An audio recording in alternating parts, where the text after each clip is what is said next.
Before judgment came like a storm, there was a silence so pure it didn't know it could be broken. The earth did not fall in a day, it fell in a whisper, and that whisper began in a garden. The first sound in the world was not thunder. It was breath, not from man, but from God, hovering over the deep, forming light with a word and dust into a soul. The ground was not just soil then, it was sacred. Eden wasn't a place, it was the border between eternity and time. And man walked at the edge of both. Adam did not wonder where God was. He heard him in the wind. He felt him in the light. And Eve, the crown of creation, stood surrounded by animals who bowed not in fear, but in recognition. They knew she bore something divine. She was not yet burdened by shame. Her body had never ached. Her eyes had never seen grief. Her voice had never trembled. They were not just alive. They were whole. We were not just created, Adam once said, gazing into Eden's golden light. We were meant to live forever. But eternity does not vanish with war. It dies in conversation. And so came the whisper. It did not shout. It seduced, wrapped in beauty, dripping with half-truth. Spoken not with anger but curiosity. Did God really say? The serpent didn't offer power. It offered doubt. And that was enough. Because once you question the heart of God, the rest falls like dust. She reached. He followed. The fruit tasted like knowledge, but it chewed like betrayal. And suddenly Eden blinked. The trees no longer sang. The ground felt colder. The light no longer warmed. Something was missing. Where are you? Came the voice that once walked with them. Not because he didn't know, but because they no longer did. And so began the exile, not just from a place, but from a presence. A flaming sword was set at the east of Eden, not as punishment, but protection. Because if man reached again for immortality while broken, he would never be healed. Outside the garden, the wind howled, and pain was born. Eve cried, not from fear, but from the tearing of something sacred within her. Blood touched the ground for the first time, not in violence, but in birth. And Cain entered the world. Then Abel, 2 sons, 2 altars, 2 hearts. Abel gave with joy.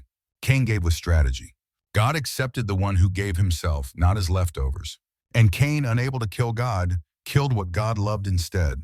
Your brother's blood cries out from the ground, not in anger, in agony. Cain wandered, marked, cursed not to die, but to live with what he had done. And as he walked away from the ashes of the field, something terrifying took root. Man had learned to take life, but life moved forward. Children were born, cities rose, knowledge spread like vines. Music danced from bone flutes, metals bent into tools and then into weapons. Cain's descendants tamed the land, but forgot how to kneel upon it. They remembered how to build. They forgot how to worship. And yet, in the line of Seth, something remained, a thin flame, a fragile hope. Some still remembered the name of the Lord, not out of duty but desire. But the earth was shifting. The skies were changing. And in the unseen realm, eyes were watching, not human, not from this world. They watched as men built altars to themselves. They watched as pride crept into cities and desire into hearts. Soon they would descend. And what began with a whisper in a garden would become a roar from the heavens. Not all falls begin on earth. Some begin in heaven, and when angels desire what was not theirs, the sky itself becomes guilty. It began not with fire, but with fascination. Far above the earth, beyond the clouds and the stars, stood those assigned to watch. The watchers, holy ones, appointed not to act, but to observe. They were sentinels between worlds, guardians of the boundary between the eternal and the mortal. But the longer they watched, the more they wanted. They saw man not as a threat, but as wonder. They saw women not as image bearers of one, but as beauty sculpted in clay. And what began as reverence turned into hunger. See how the daughters of men are fair, one of them whispered. It was not a thought. It was a fracture. And fractures in heaven echo louder than earthquakes on earth. Atop Mount Hermon, under the shadow of night, 200 of them gathered. Their wings once shone like starlight. Now they trembled with lust. There they made a vow, a pact of rebellion. We shall not return, said their leader Simjasa, until we have taken what we desire, even if heaven forgets us. And with that, they descended. They did not fall in chaos. They came clothed in glory, radiant, commanding, beautiful. Men called them gods. Women called them salvation. Their voices rolled like velvet thunder. Their robes shimmered like fire trapped in silk. Their eyes, ancient, eternal, pierced the soul. Humanity had never seen anything like them, and they bowed. But the angels did not come to be worshipped. They came to possess. They took wives. They lay with them. And from their union, something unnatural was born. The Nephilim, giants, heroes, tyrants, born of heaven's might and earth's rebellion. They grew with unholy speed. Their strength shattered bone. Their words twisted truth. Their appetites devoured cities. Statues rose in their image. Songs were sung in their name. Blood was shed at their command. They were not kings. They were gods made flesh. But they were never meant to exist. As they multiplied, so did chaos. First cattle disappeared. Then graves were dug up. Then men were hunted. Then children. And the Watchers, now fully corrupted, gave mankind what they never should have touched. They taught them sorcery, the secrets of herbs that bent the mind. They taught them astrology, the perversion of God's heavens into dark patterns. They taught them alchemy, charms, and spells. They taught women how to seduce and manipulate. They taught men how to forge war. Azazel shaped the first swords and shields. Arousal showed how to make armor from the bones of beasts. Others taught the invocation of spirits and the crafting of hybrid beasts. The line between man and monster blurred. Abominations appeared. Creatures with wings and fangs. Women with eyes of fire and voices like screams. Men with skin like iron who bled silver and laughed at death. Creation itself cried out. The trees withered. The sky dimmed. The animals trembled. The very ground pulsed with violation. And still the people rejoiced. They danced around fires. They sang to their destroyers. They offered their children with smiling lips. What began in the garden as a whisper was now a deafening roar. And yet, amidst the madness, one man walked in silence.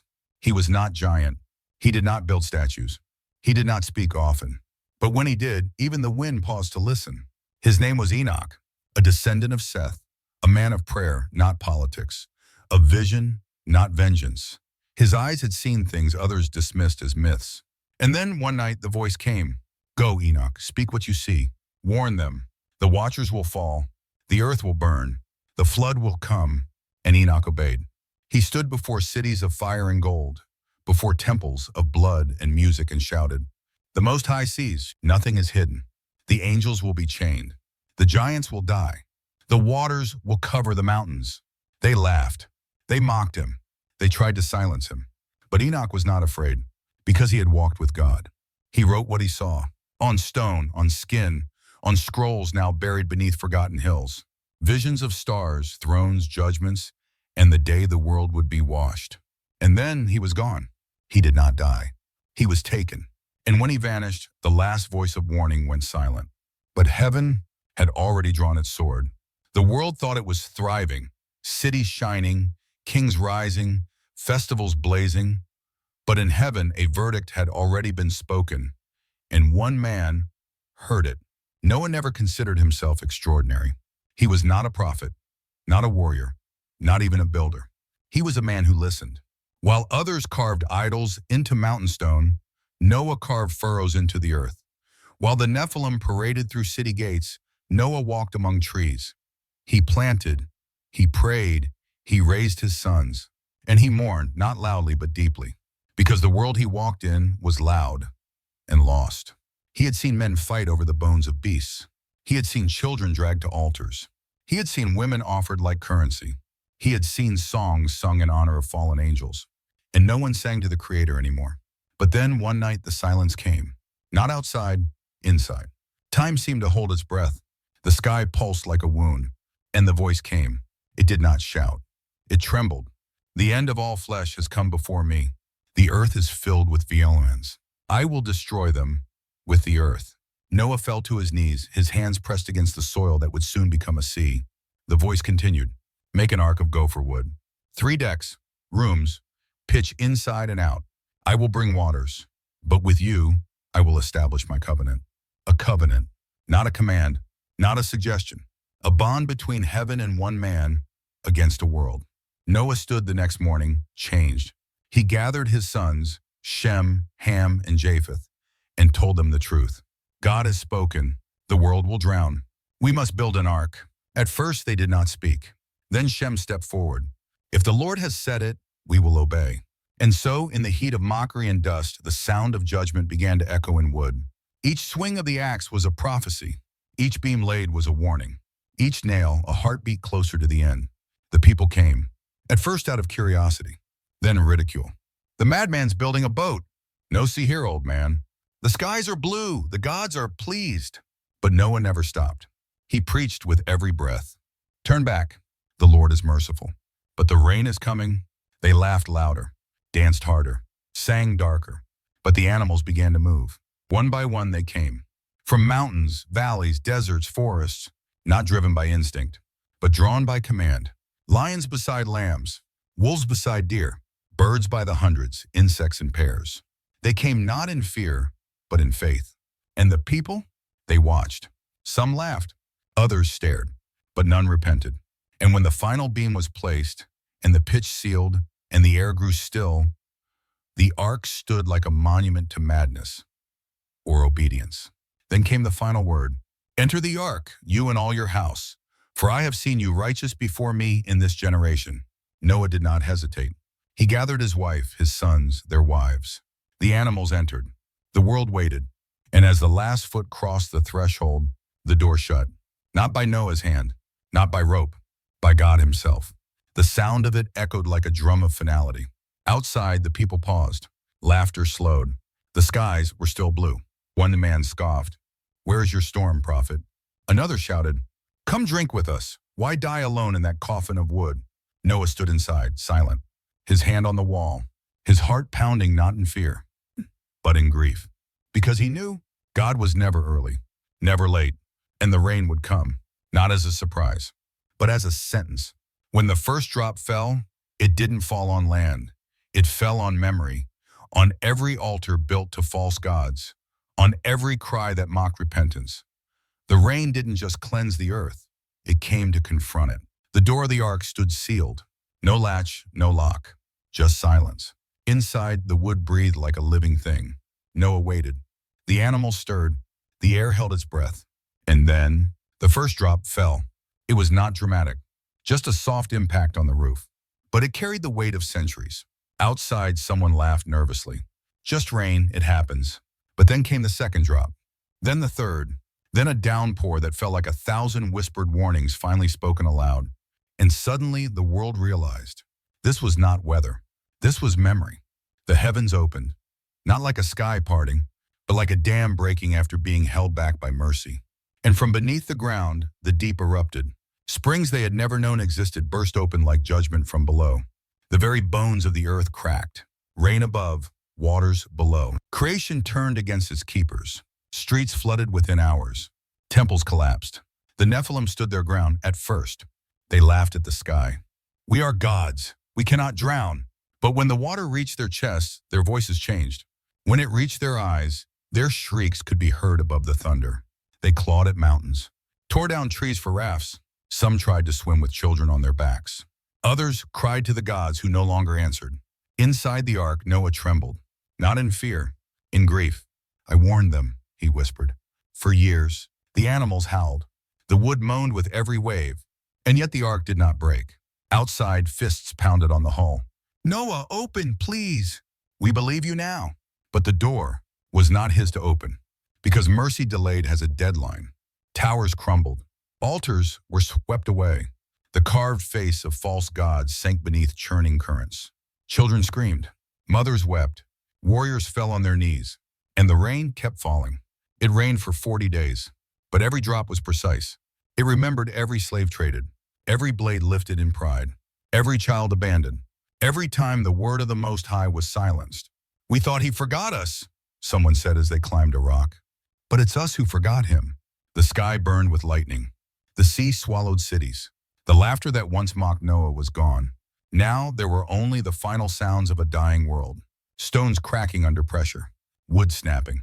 Prayers that came too late. And then came the silence. Not a silence of peace, but a silence of saturation. There was nothing left to destroy. Everything that could breathe had drowned. The ark floated not like a ship, but like a tomb above the grave of an entire civilization. Inside, Noah clutched the wall.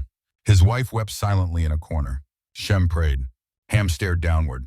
Japheth asked, "Are we the last?" Noah didn't answer, because even though the rain had stopped, its memory remained. They would survive, but they would never forget. The flood didn't end with screams. It ended with silence. But the silence wasn't peaceful, it was sacred. A silence where only one sound remained, a wooden ark, creaking like a coffin above the graves of a forgotten world. The rain stopped. But the sky didn't smile. The waters, now still, stretched across the horizon like a mirror, a perfect reflection of a broken past. No birds, no cities, no mountains, just ocean. And in the center of that endless quiet, the ark drifted. Noah stood near the opening, hand pressed to the cold wood, eyes scanning the horizon that offered no answers. He didn't speak. Not for days. Because what do you say when you're the last? Below deck, the animals stirred. Lions breathed beside lambs. Snakes lay still in coils. Birds fluttered in the dark. There was no fear in them, only waiting. Inside the ark, time became blurry. Days bled into nights, nights into weeks. The flood outside didn't just cover the land, it drenched the soul. Shem etched tallies into the wall. Ham counted the food. Japheth carved wood pieces into human shapes and burned them. No one laughed. The children tried to play, but the echo of their own voices frightened them. Even joy sounded wrong. And Noah? He prayed, not for rescue, not for comfort, but for meaning. Lord, but why me? Why us? What is left to rebuild when nothing remains? But no voice answered. Only the groaning of the ark, swaying gently in the wind like a cradle that carried both promise and trauma. Sometimes Noah dreamed of Eden, of Enoch, of Cain standing in the rain, eyes wild, screaming at a sky that refused to weep for him. He woke up shaking. Yet, even in silence, something holy endured. One morning, Noah stepped outside, his face aged far beyond his years. The wind kissed his beard like an old friend. And then a shadow moved across the sky, a raven, then later a dove. He watched them vanish into the gray. He said nothing, but he remembered what the voice once said. I will establish my covenant with you. The dove returned with nothing. Days passed, no land, no answer. But Noah released the dove again. This time, it came back. In its beak, a single olive leaf. Noah held it like a treasure, not because it meant land, but because it meant life. A tree had survived. Roots had endured. He has not forgotten, Noah whispered. And the ark continued to drift, not aimlessly now, but with direction. Not driven by wind, but by the will of God. Eventually a shape emerged in the distance, a mountain shoulder rising through the mist. Ararat. There the ark came to rest, not with a crash, but with peace. They stayed inside still, because to leave the ark too soon would be to step into a world still haunted by its past. They waited not out of fear, but reverence, and the wind carried no screams, only the faint sound of waves and the heartbeat of a second chance. The first step on dry ground was not a victory march. It was sacred silence, because Noah knew he wasn't walking into a new world. He was walking on the grave of the old one.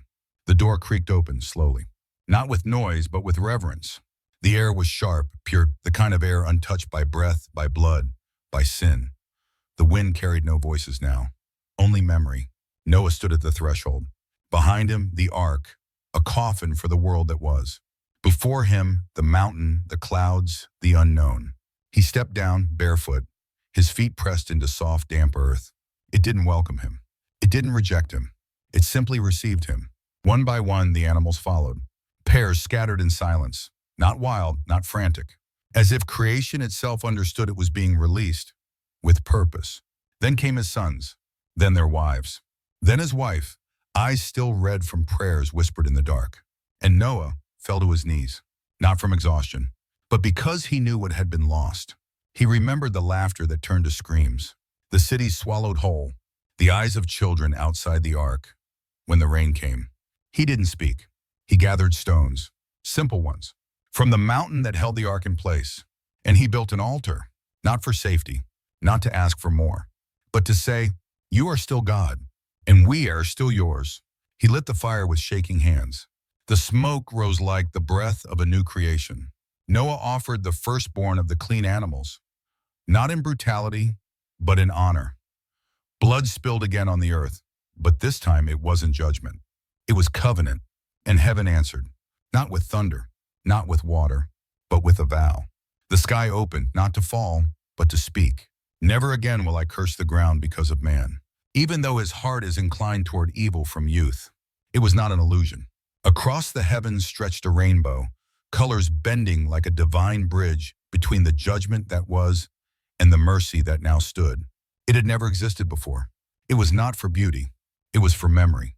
This is the sign of my covenant, said the voice Noah once heard in fear, now echoing with gentleness. As long as the earth endures, seed time and harvest, cold and heat, summer and winter, day and night shall not cease. Noah fell forward, weeping. His tears were not of fear, but of survival. His wife whispered, "It's over." But Noah shook his head. "No, it's just beginning. And this time, we must remember." Shem looked at the rainbow in awe.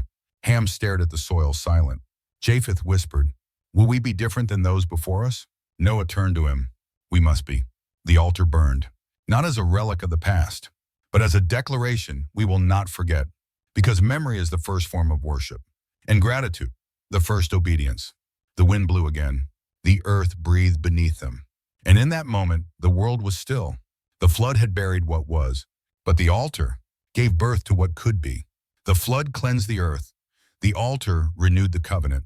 But buried beneath the promise, something darker still whispered, because the real flood wasn't water. It was what lived in the human heart. The world looked new. Green shoots pierced the wet earth. Birdsong returned. Mountains stood clean under the sunlight, as if creation had washed its face. But Noah knew this wasn't Eden. He watched his sons rebuild, cut wood, pitch tents, draw boundaries for livestock. They laughed again. They sang. And for a moment it felt like paradise might return. But then came the look, the sigh, the tone in a conversation too sharp, a flash of pride in a prayer, a joke made at someone else's expense. It was small, but it was familiar, because the serpent hadn't died in the flood. It had relocated to the soul. Noah walked often in solitude, not because he feared the outside, but because he feared what remained inside. One day he planted a vineyard, the first to till a vine in a world born from judgment. And when the grapes fermented, he drank more than he should have. The man who once heard God's voice in the thunder now lay exposed in his tent, stripped of dignity. Ham saw him, but instead of covering, he mocked. A smile, a joke, a moment of scorn. Sin had returned, not with violence, but with dishonor. When Noah awoke, shame burned hotter than the wine ever could. He cursed, not in rage, but in prophecy. Cursed be Canaan, servant of servants shall he be to his brothers. And just like that, the family fractured. The covenant hadn't broken, but its first carriers were already stumbling. Because God had spared humanity, but he had not yet healed it. The rainbow still stretched across the skies. But it was not only a symbol of mercy, it was a reminder of what it took to buy that mercy, and of what still lurked beneath. Noah aged quickly after that. His prayers became softer, his eyes more distant. One night he stood on the edge of a hill and watched the stars. "You kept us alive," he whispered. "But what will you do to change us?" The wind did not answer, because the answer wouldn't come for generations. Not in the form of rain, but in the form of a man who would walk on water. Until then, the descendants of Noah spread, east and west, north and south, and with them they carried the covenant, but also the echo of Eden, the echo of rebellion, the echo of a flood no water could stop, the flood of sin still rushing through veins. The world had been reset, but not redeemed, not yet, because the real flood was never in the rivers. It was always in the heart.